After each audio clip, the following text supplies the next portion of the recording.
No. Tutvusta siis, mis toimub? Tervist! Tere! Mina Ravel Viirsalu ja Mina Hind. Ja meil siin on Paneme täiega 11. osa. Ja seda enam on täna vaja panna täiega, et maailmas on väga suuri sündmusi siin vahepeal toimunud ja isegi teatud määral on see seotud võib-olla sellega, mida ma eelmises Paneme täiega rääkisin. Nimelt oli üks tohutu suur demonstratsioon ja ees oli mingi väga kummaline, natuke nagu ajuvaba mees, karjus mingeid loosungeid, et need raketid Washingtoni peale. Võib-olla see oli ka meelega seotud sellega, mis täna on siin jällegi Moskvas, nagu seal me teame praegu kõige suuremad sündmused toimuvadki. Ja ma sattusin siis Valeri Solovei ja teine oli siis Gennadi Gutkov. Gennadi Gutkovi selle vestluse peale YouTube'is. Ja tundub, et see suur demonstratsioon siin paar päeva tagasi oligi selle jaoks tehtud, et Putinile natuke näidata, et rahvas on suur jõud, sest et rahvas kõndis selle kummalise mehe taga ja karjus talle järgi kõik need loosungid, mis ta nimetas ja nii edasi. Võib-olla, täpselt ei tea ju. Me ei tea telgi taguseid, eks ole. Aga Gennadi Gutkov rääkis siis väga ilusti seda, et sellest, et on vaja Venemaal ajutine valitsus Moskvas luua. Muide, ma tuletaks teile meelde, et Eesti Kodanike Erakond oli see, kes pakkus välja erakorralisi Riigikogu valimisi uue valimisseaduse alusel, millest ma ka pisut siin rääkisin, nimelt isikuvalimistest ja vaadata just eriti tegude järgi, sellepärast, et ainult raha siin maailmas ei ruuliks, sellepärast, et rahamees on hea businessman, keegi ei vaidle sellele vastu, aga kas ta riiki ka oskab juhtida, see on väga suur küsimus. Arvatavasti mitte, kuna tal on teised huvid siin maailmas. Nii. Ja e-valimised muidugi Eestis maha ja 5% künnis ka kõikidel maha ja loomulikult ka kautsjonid isikutele, kes siis näiteks valdade või siis siin kogukondade poolt saadetakse valimistele, erakordsetele Riigikogu valimistele ja need nimed tuleks siis kõikidesse kohtadesse üles panna, kes on mida teinud ja kes kuskilt on siis nüüd kohale tulnud, need isikud ja mida nad on Eesti heaks teinud, sest need teod on kõige tähtsamad, eks ole, nagu sa isegi saad väga hästi aru sellest. Sest et rääkida võib palju ja teha mitte midagi, me teame seda. Väärtus andmise tegusid leidub siin maailmas vähe, eks. Leidub palju tegusid, kus on just jumalt palju imetakse väärtusi välja. Või solgitakse väärtus ära. Ja rikutakse tavaliselt ära, sest et tõepoolest näiteks, ma olen toonud näiteks siin selle Eesti Demokraatliku Liidu kõige suurema teo ja mis oligi 90.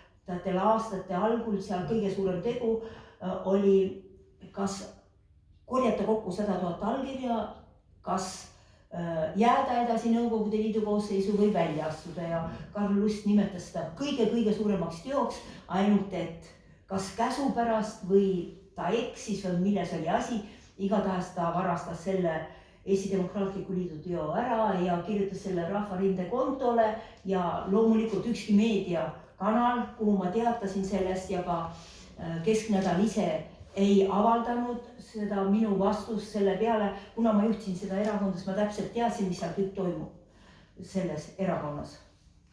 Et ükski asi ei saanud minu silmadest kõrvale jääda.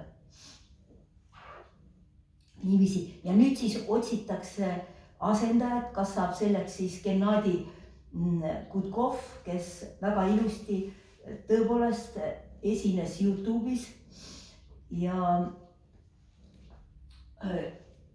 ja loomulikult Putinit otsitakse talle praegu asendajad.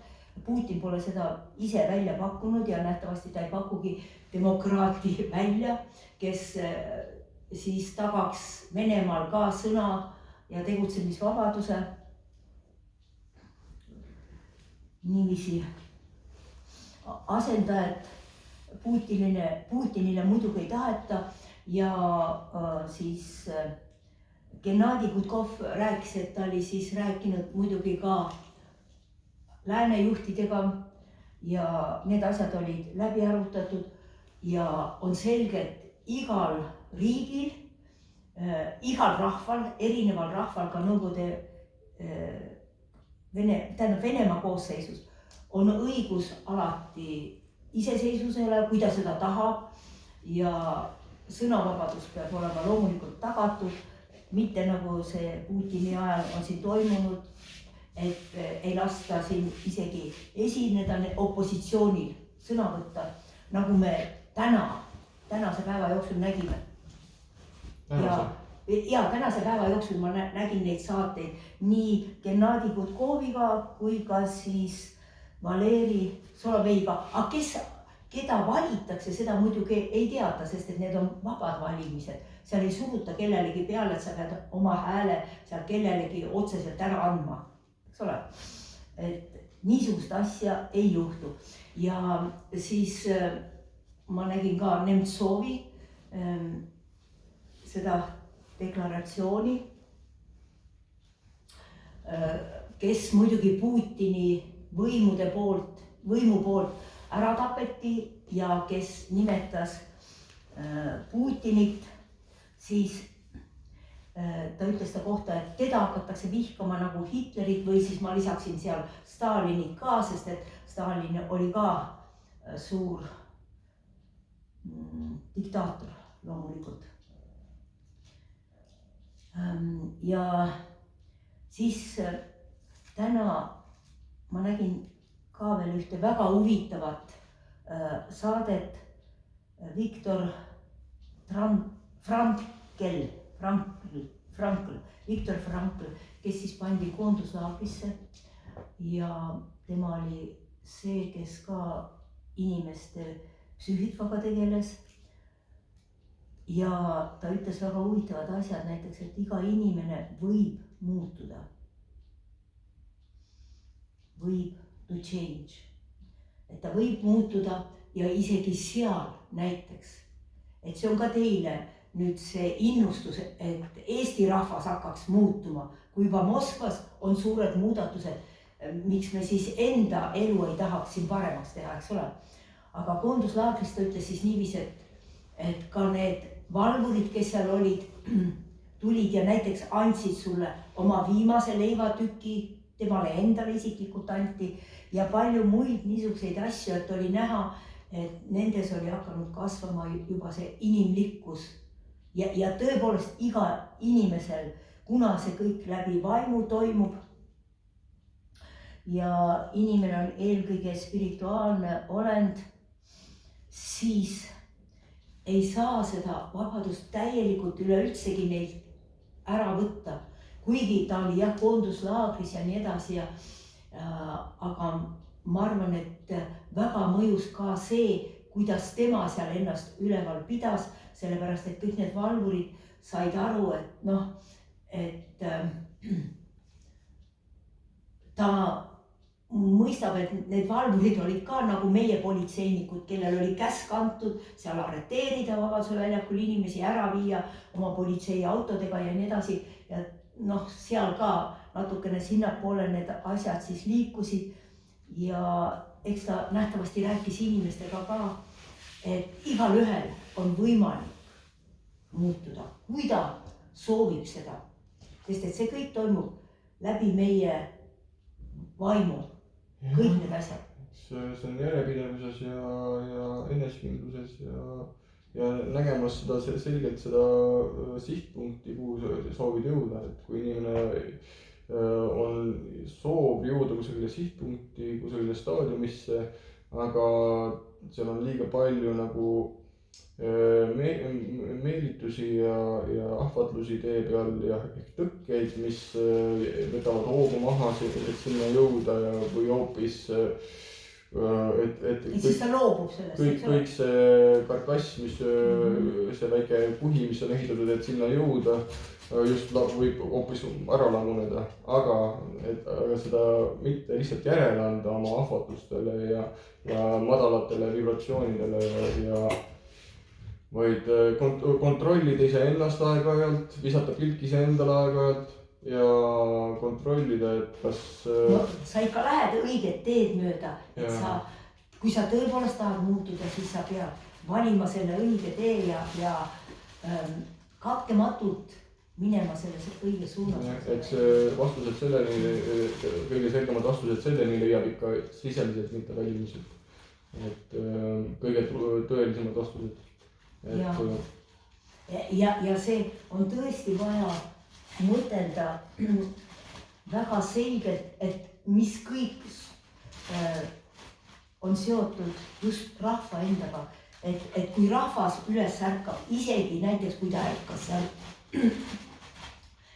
kui keegi seal eesotsas ta loosungeid karjus, aga ikkagi tähendab, nad tulid ja mingil moel nad ikkagi näitasid vene rahvas seal oma selles suures demonstratsioonil seal Moskvas, nad näitasid, et nad ei karda enam, eks ole, nii nagu see kogu aeg oli siin toimunud. Ja ma ütleks,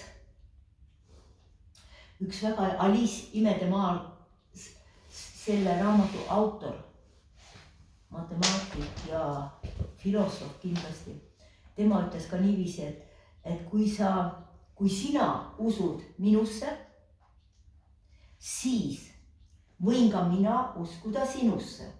Eks ole, et me kõik oleme vastastikku seotud siin maailmas. Kui sina minusse uskuda ei saa, siis sa kaotad usu ju minusse ära. Mida tähendab uskumine?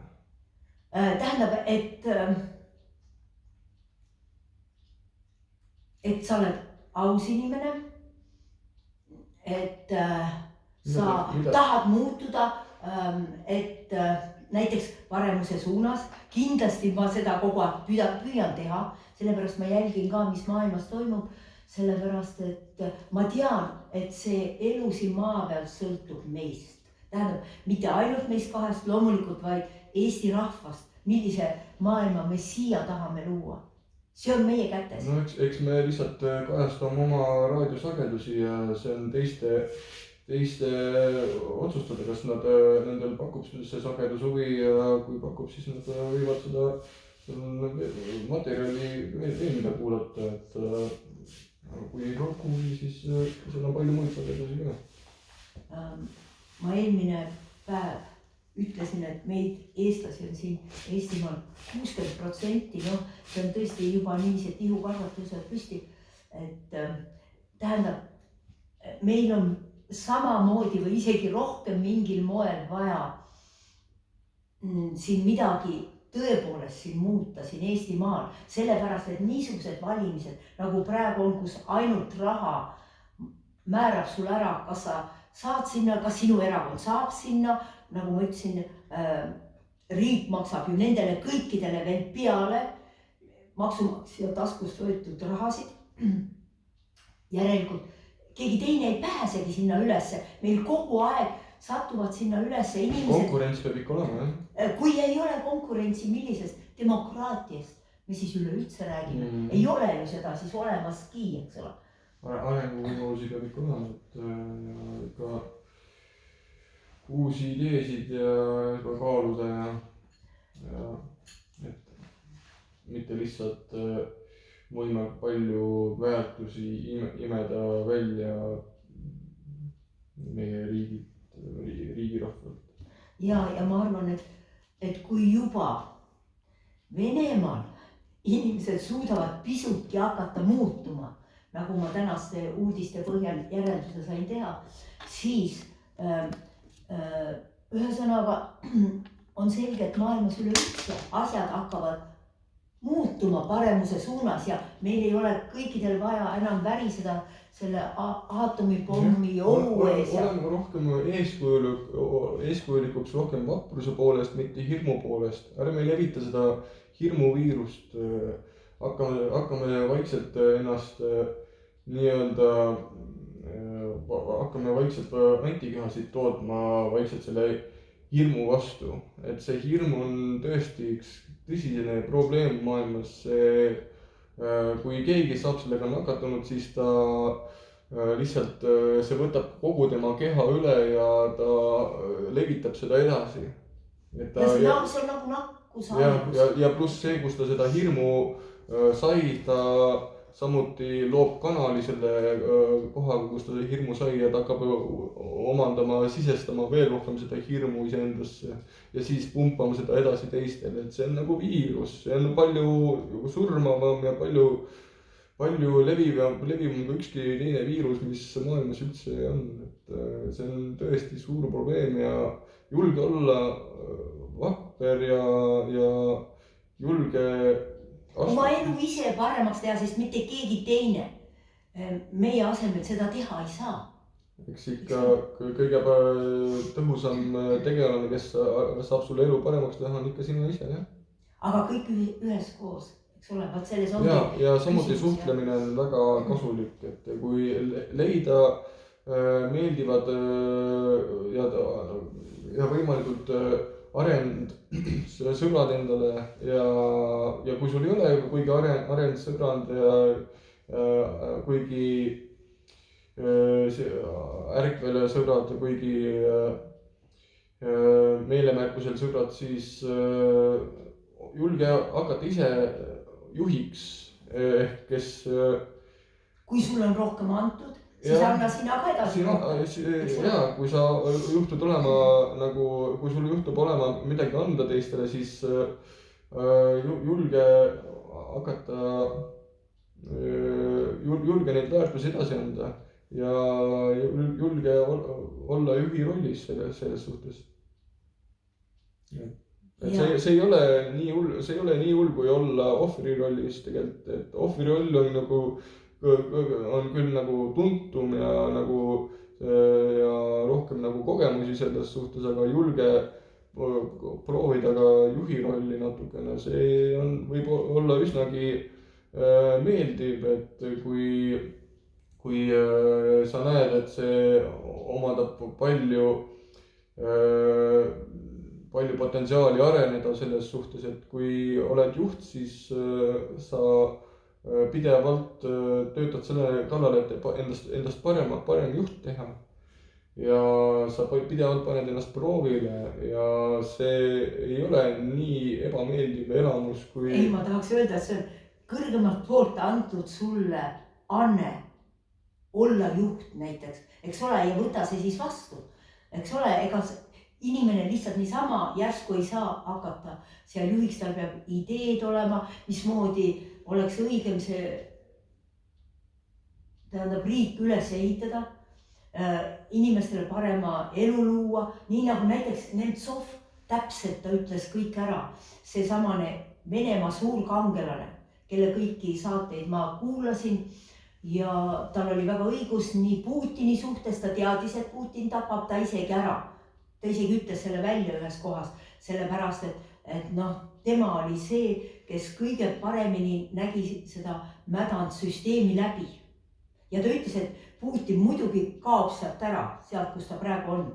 Loomulikult, sest et lõpuks inimeste silmad lähevad ju lahti, nad ei saa kogu aeg pimedana ringi käia.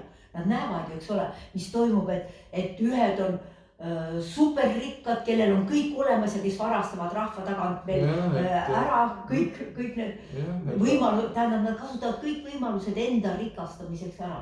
Eks oleks tore, kui seal leiduks mõni tegelane rahvamassis, kes julgeb nina korraks aeg-ajalt ka vee peale panna ja värsket õhku hingata, mitte lihtsalt lämbuda selles vanas süsteemis, mis on juba läbi mädanenud. Näiteks ma räägiks ühe juhtumi, mis oli siis toimus Raekoja platsis, kus meie Eesti Demokraatlik Liit ja tema järglane on siis Eesti Kodanike Erakond. Ma panin seda spetsiaalselt niiviisi, et näidata, et mida siis inimesed, kes on olnud Eesti Demokraatlikus Liidus, et mida nad on teinud. Ja kui me seal seisime ühel päeval ja need allkirjad, seal oli laud, kus sai allkirju panna ja seal oli juba väga palju allkirju ja järsku ma vaatan, et tulevad 3 hästi pikka ja hästi musklist suurt meest tulevad Raekoja platsist teisest otsast ja nad käitusid juba kohe niiviisi, et nemad on siin võimurid, nende käes on kogu võim, nemad tulevad ja nüüd kohe toimub midagi traagilist siin Raekoja platsis ja see oligi ainuke kord, kus siis tõepoolest veri voolas Raekoja platsis ja üks, kes just täpselt minu kõrval seisis, see sai tohutu rusikahoobi näkku, nii et ta kukkus ja veri voolas seal ja neid püüti siis, neid 3 meest püüti kinni püüda, aga loomulikult nad lasid kohe jalga, loomulikult nad ei olnud siuksed, kes hakkavad oma tegude eest vastutama ja loomulikult keegi ei tea ka, kuidas näiteks Venemaal see nende suur kangelane Nemtsov ka, kuidas ta ära tapeti öösel seal, tuldi siis autost välja ja ta läks üle silla parajasti ja siis need kuulid lasti talle siis kehasse ja miski ei suutnud teda enam siis üles äratada, aga kui ühel riigil on olemas kangelased ja me teame, et Eesti rahval on ka need kangelased olemas, kes on teinud suuri tegusid. Ainult, et üks asi on veel nagu tegemata Eesti rahval. Jah, nad olid väga õnnelikud, et siis Eesti koolipoisid ja kes andsid suurt eeskuju ka täiskasvanud meestele, et nad kõik läksid sõtta ja tõepoolest riskisid oma noorte eludega seal, et Eestit vabaks saada ja siis Eesti riik loodi Tartu rahu põhjal.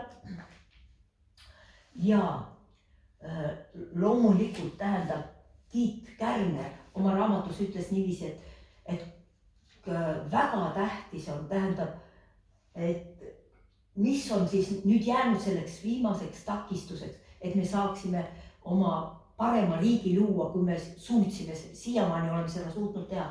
Ja ta ütles, et takistus on just Eesti rahvas.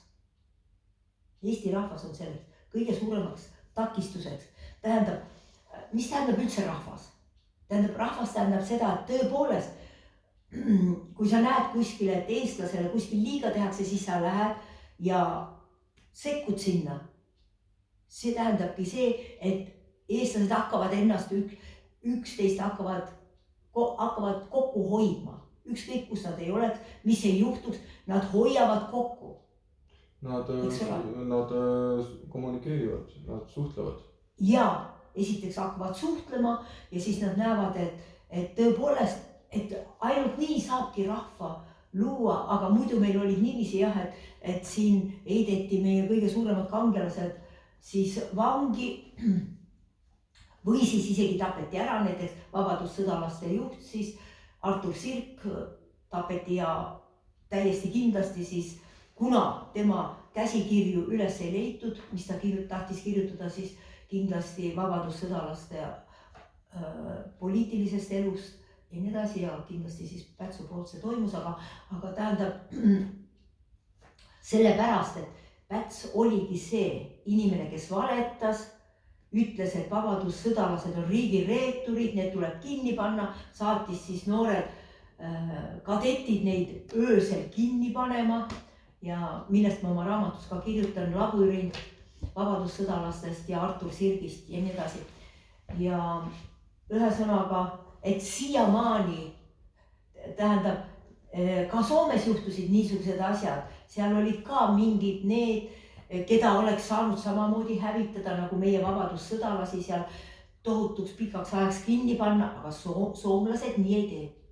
Soomlased on õppinud kokku hoidma, tähendab, vaatame seda, et kui me ise väga hästi ei oska, siis vaatame, kuidas teised rahvad, kuidas nad hoiavad kokku, mida nad teevad selle jaoks, kuidas nad üksteist aitavad ja nii edasi, eks ole.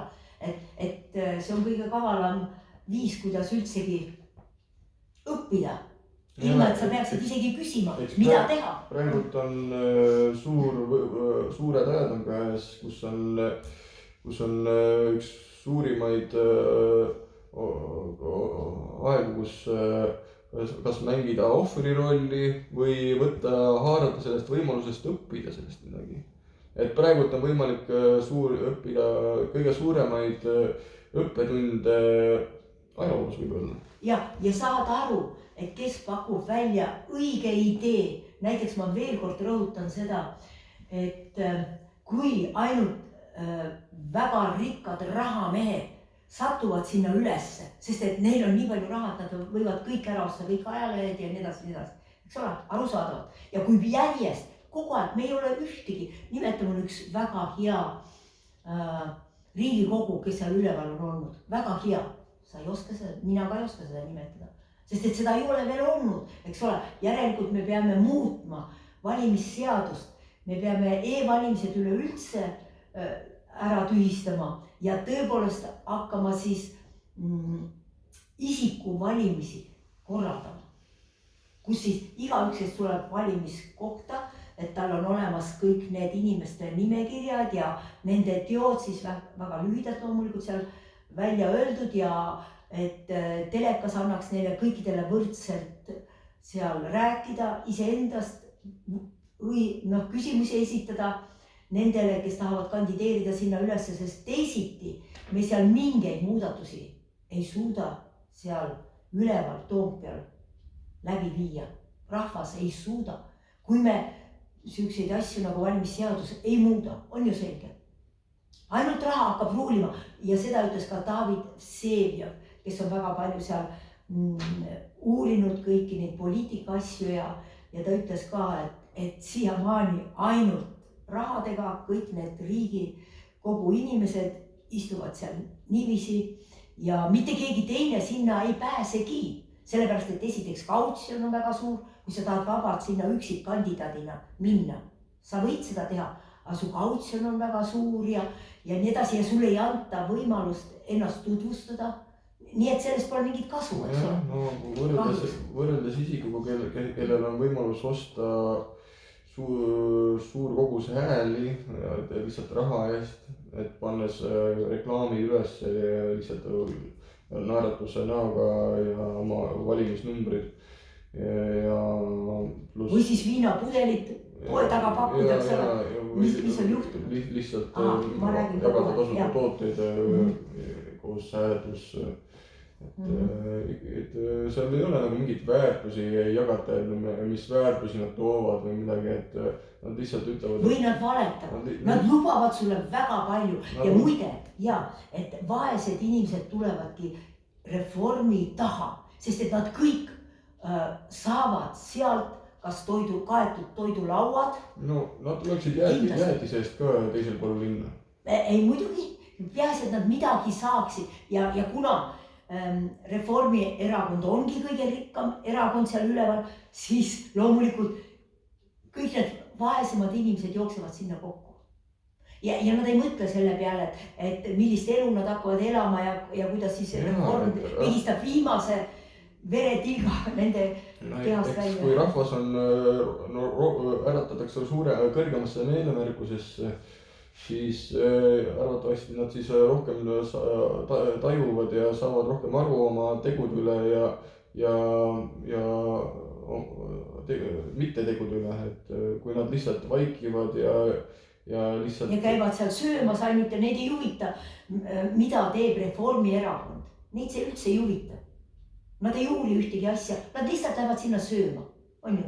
No, ja ma olen seda Vabaduse väljakul täpselt samuti näinud, kui seal on kaetud lauad, siis igaüks tuleb sinna kokku ja väga palju on seal inimesi, siis kohe koguneb ja nii edasi. Ja tähendab, mis teha, sest et kui tõesti inimesed on näljas, isegi lapsed seal on peaaegu pool näljas, siis loomulikult nii toidulauaga saab ju kõik enda juurde, kui seal kutsuda. Tulge, meil on lauad, eks ole, aga ma räägiks ühe asja veel, et inimesed tõepoolest näeks, kuidas neid valimisi meil läbi viiakse. esiteks ka teised inimesed on teatanud näiteks seda, et kui öeldi, et näiteks seal Mustamäel, seal ühes tipihoones, et seal oli väga palju valijaid kohal ja nii edasi. Seal oli tühjus, mul üks tuttav oli seal ja ta rääkis mulle seda, aga loomulikult inimesed meil kardavad ja ta ei julgenud seda ütelda, kuna lihtsalt võimud valetasid seda ja meie võimud silma pilgutamata nad lausa valetavad. Ma ei tea, kuidas seal kõikides teistes riikides võib-olla vale on ka, aga meil ongi ainult vale. Näiteks ma ütlen veel kord, et ma läksin sinna Draamateatrisse, ma pidin Inglismaale sõitma ja mul oli vaja eelvalimistele minna. Ja siis kirjutan sinna, et ma Euroopa Liitu, et ma olen vastu sellele, et sinna minna. Ja siis hoian seda oma sedelit käes ja üks naine tuleb mu juurde ja ütleb, et andke minu kätte see sedel. Ma ütlesin, et ma pean ju selle kasti panema, et kus on see valimiskast. Näidake mul. Ei, seda ma ei saanudki, siis ma võtsin paberi ja pliiatsi ja kirjutasin selle naise nime, tal oli nimisi ja kellaaja ja koha täpselt, kus see kõik toimus. Ja saatsin siis selle meie meediakanalitele edasi, sest et seal olid ka teised inimesed kohal. Ma panin ju kogu info sinna kirja, mis toimus, kuidas valimised läbi viidi. Ja tähendab, mitte ükski meediakanal seda ei kajastanud. Absoluutselt. Tähendab, meil puudub totaalselt veel sõnavabadus, et vaatame siis ikkagi, kes enam ei karda nendest rahvastest, kes ei karda isegi enam Putinit. Oi. Oota, võta nüüd ära. Ei, las olla. Et ühesõnaga, ja siis oli veel palju näiteid, aga kuskilt enam neid lugeda ei saanud, et kuidas meil need valimised läbi viiakse. Ma ei räägi e-valimistest, mis oli totaalne vale. Seal saab nii palju valetada, kui sa iganes tahad, eks ole. Et kõik on sinu poolt ja nii edasi. See ei ole midagi füüsilist, mitte midagi. Ja täpselt, sa ütlesid õieti, et see kogu maailma need arvuti inimesed ütlesid, et nii ei saa valimisi läbi viia. Nad tunnistasid seda. Me küsisime ka teiste käest järgi, tähendab meie arvuti inimesed küsisid järgi ja öeldi, et ei, nii ei ole võimalik läbi viia. Eks kasvõi kui inimene ei suuda tõesti kohale tulla, siis võiks ikkagi mingi sõltumatu teenus olla, mis läheb lihtsalt linnast linna, külast külla ja sõidab lihtsalt läbi. Kasvõi jah, ainult et siin nad käisid just seal vanade kodudes ja igal pool, eks ole. Ja siis nagu oleks öösel seal inimesed üleval olnud ja andnud oma neid allkirju. Ma mõtlen nagu sõltumatu, mis läheb nagu sobival ajal. Aga meil ei olegi veel olemas sõltumatuid. Tõsi, et sõdurid, kelle käest hakati vaktsineerimist nõudma ja nii edasi, tähendab, väga paljud lahkusid ja võib-olla isegi politseinikud lahkusid oma ametikohalt, kui tõepoolest me näeme, et meil mingit õigust ei ole isegi oma keha üle, igaüks võib meid vaktsineerida, igaüks sõnaõiguse saab ära võtta. Kusjuures praegu oli kohtus oli ka need lood, et kuidas see kõik toimus. Kuidas see kõik need asjad toimusid ja meie kohus ei ütelnud näiteks, siin on meil Eesti Vabariigi põhiseadus ja ta ei ütelnud seda, et sõnavabadus ja tegutsemisvabadus, nad süüdistasid, et keegi on seal valesti selle miitingu vabaduse väljapool korraldanud või midagi. Aga meil on siin ju olemas, kas kohus ei tea, kohtunikud ei tea meie seda Eesti Vabariigi põhiseadust. Ei tea. Mind isegi peatati, kui ma 3 sõbraga jalutasin, et 3 inimest ei tohi koos olla ja 2 inimest koos 2 meetris aega. No täpselt, me näeme, kuhu me oleme välja jõudnud. Ja tõmmati kohe meile need lapid suu ette. Täpselt. Ja ma kirjutasin selle kõige põhjal, kirjutasin ka vanglapäevi ja tõepoolest ma näitasin, et kuhu me oleme välja jõudnud vanglasse tõesti. Ja tähendab, nii kaua kui me kummardame neid kõige rikkamaid inimesi, sest nemad on nagu praegu meil jumalateks tehtud, eks ole, kõige rikkamad ja jätkame nende kummardamist ja jookseme kohale, kui nad midagi süüa pakuvad ja nii edasi, et siis midagi ei muutugi siin, et me peame ikka hakkama tõepoolest väga sügavalt järele mõtlema, et kas me üldse tahame Eesti riiki ja kas me tahame vabat Eesti riiki või millist me tahame, eks ole. Ja samuti ajalugu on ka teada, mulle juba tundub, et suur hulk inimestest on juba ära unustanud, mis meil siin just hiljuti toimus, Covidi selle pandeemia. Ja ikka päris korralikult tambiti meile seda peale, et me peame need kõik need järjest ära tegema. Ja noh, et ilma tühistranspordis ei tohtinud sõita ilma väga tambiti veel meil peale, et meil peaks oma pass ka veel, et sõita ühistranspordiga ringi ja et olla tänaval või üldse kodust välja tulla ja üldse poodi minna, peab olema mingi pass. Absurd, et tõepoolest, et parem siis juba Eesti rahvas oleks pidanud kõik minema siis Vabaduse väljakule nõudma, et me tahame minna vanglasse.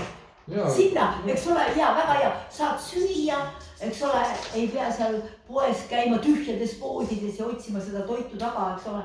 Ja nii edasi ja seal saad soojas, oled soojas. Vangidel ei olnud üldse mingit sõnavalikut ju, nendele vist antigi süstidele kohe, kui see peasi peale tuli. Sõdurid said minu teada. Nemad said, ja, aga ei, seda ma isegi ei tea, aga ma lihtsalt ütlen, et ja, nad saavad sealt süüa, neil on soe, eks ole, ja, lähme parem siis, kui juba vangla, lähme siis vanglasse.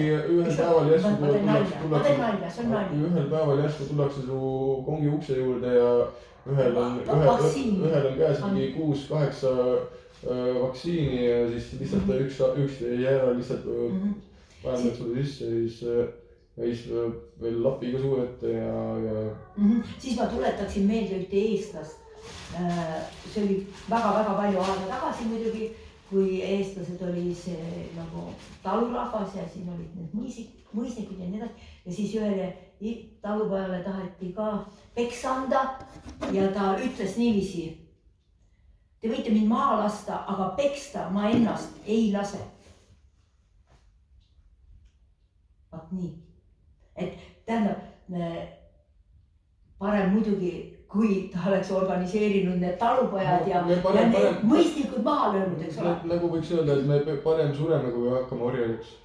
Jah, aga muidugi kõige parem on ühiselt vastu hakata ja tõepoolest üksteist toetada. Ja samuti oleks vägagi kasulik meie üldse head paremuse suunas liikumisele, kus lihtsalt seal on igat laadi juhte tekib, et hakka sina juhiks omal alal, et julge oma pere, nagu seal on igaüks neist on omamoodi juht. Et näiteks perekonnas oled juht või oma firmas oled juht või seal on loendamatu hulk viisi, kuidas inimene võib olla juht, et mingil alal ikka oled kellelegi ikka kusagil natukenegi juht, et ja lihtsalt julge lihtsalt olla eeskujuks ja kui inimesed hakkavad aru saama, et meie enda taskust ongi ära varastatud need rahad, seal rikkurite rahad. Kas on nii väikseks need palgad tehtud, nagu eestlased, eks ole, jooksid ära Soome tööle, sest et seal olid paremad palgad ja nii edasi, eks ole. Noh, ühe sõnaga, see raha ei ole ausalt nende kätte sattunud, mõtelge selle üle korraks järgi. nende kõige suuremate rikkurite peale ja pealegi, mida nemad tahavad teha. Me oleme sellest rääkinud siin, nad tahavad, kuna siin on ligi 8 miljardit varsti võib-olla, nad tahavad 7 miljonit üleüldse inimkonda vähendada ja nii edasi, tähendab, nad tahavad need kõige suuremad korporatsioonide juhid ja Schwabid ja Rockefellerid ja Rothschildid, nad tahavad totaalset võimu enda kätte, veelgi suuremat võimu, eks ole, kuna see raha on kogunenud väikese kildkonna kätte. Ja sellega, nagu me püüdsime teile tõestada siin, saab ju vaese ja näljas inimesega saab ju peaaegu kõike teha, mida nad ainult tahavad, eks ole. No, ma tahtsin nalja teha, et ta läheb ja poob ennast ka üles, eks ole, et kui talle palju raha makstakse ja küll see oli väga must huumor, eks ole, et tähtis on see, et hakata aru saama, et eluvavaduses on hoopis midagi muud. Vaatame oma põhiseadust, siin on need vabadused olemas, hakkame neid kaitsma. Miks me seda ei tee ja kuidas kohus tohtis niisuguseid asju teha ja ma veel kord ütlen, kogu aeg on meie need, kes on üleval olnud valitsejad, mitte ainult Keskerakond ei varastanud ära Eesti Demokraatliku Liidu need teod, 100 000 allkirja, mis ta avalikult kokku korjas ja tolleaegsele presidendile üle andis Kadriorus. Kõik on näha, kõik on selge, nemad on vait nagu sukad, sest et nad lihtsalt olid vargad, eks ole. Aga erakonnad on siin kinni pandud, ilma et oleks neil silm ka pilkunud, täiesti ebaseaduslikke asju teevad. Või nagu kohus tegi, eks ole, ebaseadusliku otsuse, et palun väga, et ei tohigi, tähendab, miitingud nagu korraldada ja ometi on see põhiseaduses meil kirjas, et igaüks võib vabalt ja ta ise vastutab selle korra eest, mis tal seal toimub, seal miitingul ja ometi mindi ja sellele miitingule kallale. Nüüd kohus tunnistas ka veel, et nad olid valesti teinud. Okay, aga hakkame vaikselt lõpetama. Ja ma sooviks enne lõpetamist mainida, et jah, et 10. episood pidi olema meil tervise teemal ja siis 11. episood pidi meil olema tervise teemal. Eks siis teeme siis 12. episoodi tervise teemal. Ja ma väga vabandan, sellepärast, et nii tähtsad uudised on. Väga tähtsad. Mul on hea meel, et sa said ja hirmu ka vähendada, eks ole. Ikka. No see ongi see kõige rohkem tervist tulebki hirmu vähendamisel, et lihtsalt kõige suuremad tervisehädad tulevadki pidevalt hirmus olemisega. Ja pluss ega meil apteegid ja haiglad väga meie